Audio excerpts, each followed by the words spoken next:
Hey guys, welcome to the Field of 68 YouTube channel. If you like what you see here, hit that subscribe button and you'll get more college basketball content just like this.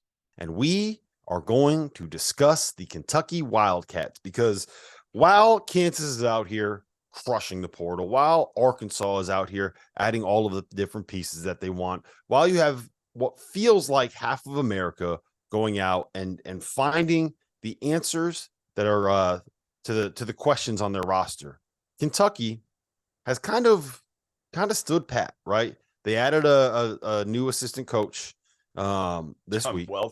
John Welch was their big addition. Their big addition, and they have a whole bunch of really talented freshmen coming in. But if they don't have Oscar Tshiebwe coming back, this is what it looks like their starting lineup could end up being: DJ Wagner, Antonio Reeves, Justin Edwards, Chris Livingston, Aaron Bradshaw. Maybe Ugonna Kingsley gets in there somewhere. Robert Dillingham. Hold on. Here's my concern. You're saying Livingston and Reeves, they're completely up in the air. Yeah, but hold on. Listen. So that's a best case scenario without Tshiebwe, right? Here's my concern. Last year, 17 of the top 100 freshmen in college basketball averaged in double figures. Only 11 of the top 25 freshmen in college basketball averaged double figures. 62 of the top 100 transfers averaged double figures. If you go back another year, 21 of the top 100 recruits in the country, freshmen in the country, averaged double figures. Only 13 of the top 25 recruits averaged double figures, where 53 of the top 100 rated transfers in college basketball added double figures. Everybody's getting older. Everyone has kind of figured out, hey, look, you need to get some of these transfers, these older guys, these portal guys, these veterans, if you really want to make a splash in March. Kentucky, in a year where the 2023 recruiting class is not one of the best that we've ever seen, is going all in on the freshman route again. Is that explain that one to me, because that doesn't make sense to me, Jeff. Well, it's a terrible idea, but that's not the plan. That is not John Calipari's plan, to be young and play all these freshmen 30, 32 minutes. You know, the hope is he gets Reeves or Livingston. I mean, Livingston didn't do a hell of a lot. He should come back. I mean, Chris Livingston, to me, it's a no-brainer. Come back, be a veteran on this team, be a focal point. Again, the problem if you're Chris Livingston is, are you going to be a focal point? Because Cal's going to play a lot of these freshmen. But I think there's room, if Oscar's not here, but they bring Reeves and Livingston back, which I'm not sure that's going to happen at this point, they could still be pretty good. They need probably two of those three to be back for me to feel pretty good, or to go get in the portal. Define pretty good for me. Define pretty good. What is pretty good? Like, where do you stand on them kind of in the national picture? Well, it's hard. Again, it's hard unless you know who's back, right? Like, they need Reeves back because they need a shooter. Like, he may be as important to me as anything, because I'm not a huge Wagner Dillingham backcourt guy.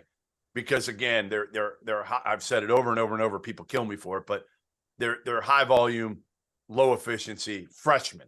That is a horrible combination to be right now in college basketball. They'll be good in the regular season. Again, they'll win enough games because they've got enough talent. I love Justin Edwards on the wing. I love Aaron Bradshaw.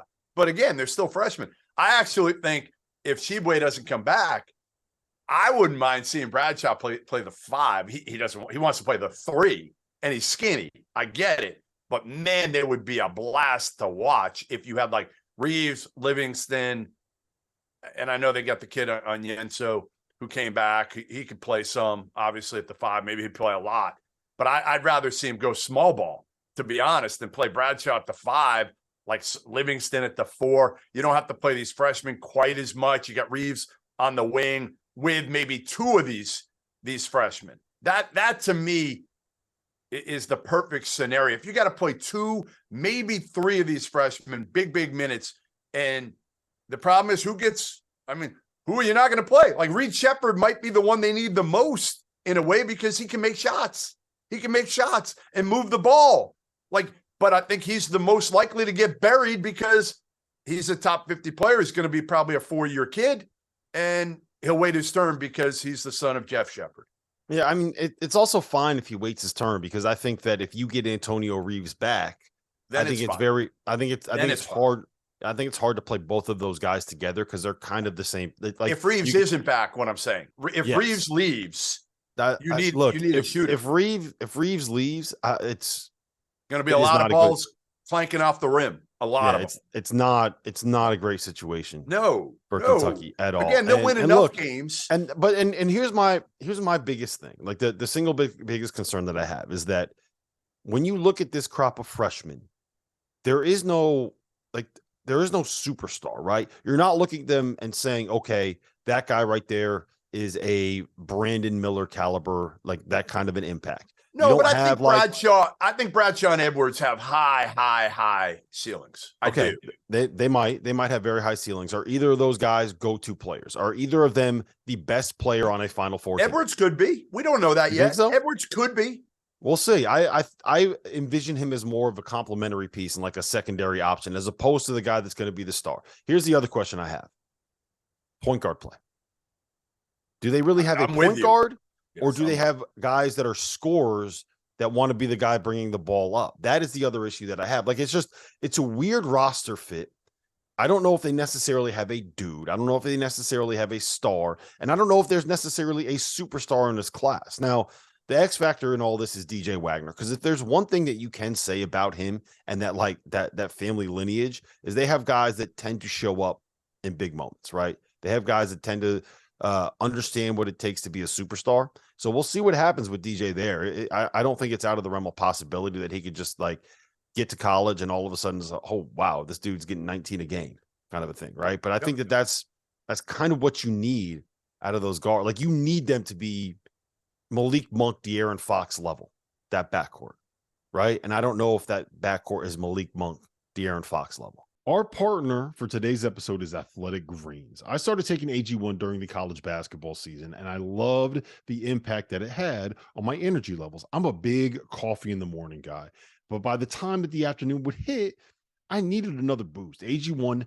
helped me tremendously, especially on those days when I didn't want to get up off the couch and go hit the gym. Their tagline is AG1 is comprehensive health and the power of habit in one. And man, that could not be more true. It's nearly impossible to eat and drink in a healthy manner in the month of February and the month of March when you are in my business. And AG1 was exactly the supplement that I needed to improve my gut health and cover my nutritional basis for the day. I've continued that into April. I've continued that into May, and I'm going to continue that the rest of the summer. All I have to do is mix a scoop of AG1 with some water or maybe add it into a smoothie, and I'm ready to go. Do it after lunch, and you'll be ready to go for the rest of the day. If a comprehensive solution is what you need from your supplement routine, then Athletic Greens is giving you a free 1-year supply of vitamin D and 5 free travel packs with your first purchase.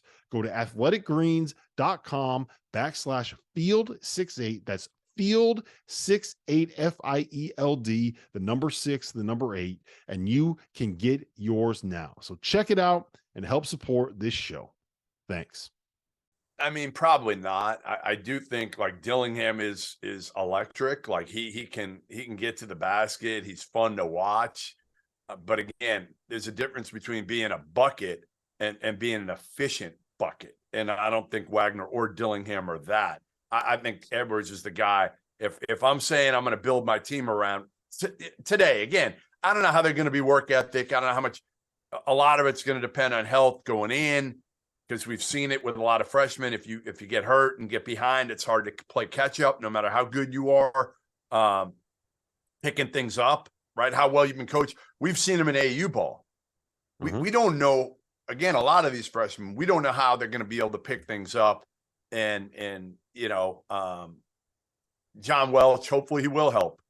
I was hoping they'd get another John Beeline to help out John Calipari. John Welch is not that, but he is respected within the NBA. I've talked to NBA people about him. Longtime NBA guy, player development guy. He's going to help out with the offense. So I don't think that's going to hurt again. But like you said at the top of this segment, bottom line is if you're banking on a bunch of freshmen these days, a freshman laden team, you're screwed. You're screwed. You're not. Honestly, I don't think you're going anywhere in the NCAA tournament. They haven't gone anywhere with some veterans over the last couple of years. Yeah, I mean, if you don't have if your freshmen aren't Zion Williamson, RJ Barrett, Cam Reddish level, if your freshmen aren't Anthony Davis, Michael Kidd-Gilchrist, Marquise Teague level, like if you're not bringing in absolute game changers, you're just bringing in guys that are going to be complementary pieces. Yes. And I don't think that works to be able to bring in and rely on just a group of freshmen for that. All right, so let me ask you this then, because I think that this is a really interesting conversation to have, considering what we just discussed with Kentucky. If you don't have your pieces right now, what are these programs doing? Because in the past, it was something where you go get one of these 3-star kids, someone that's like a borderline top 150. You bring him in, you just have him on the roster for a year. You see if it ends up working out, and then you kind of funnel out for from a transfer perspective. Are you going into the portal and are you rolling the dice? Are you trying to find some guy that maybe is under the radar? Are you going to try to bring up a player that was maybe not like a top 75 kind of a transfer?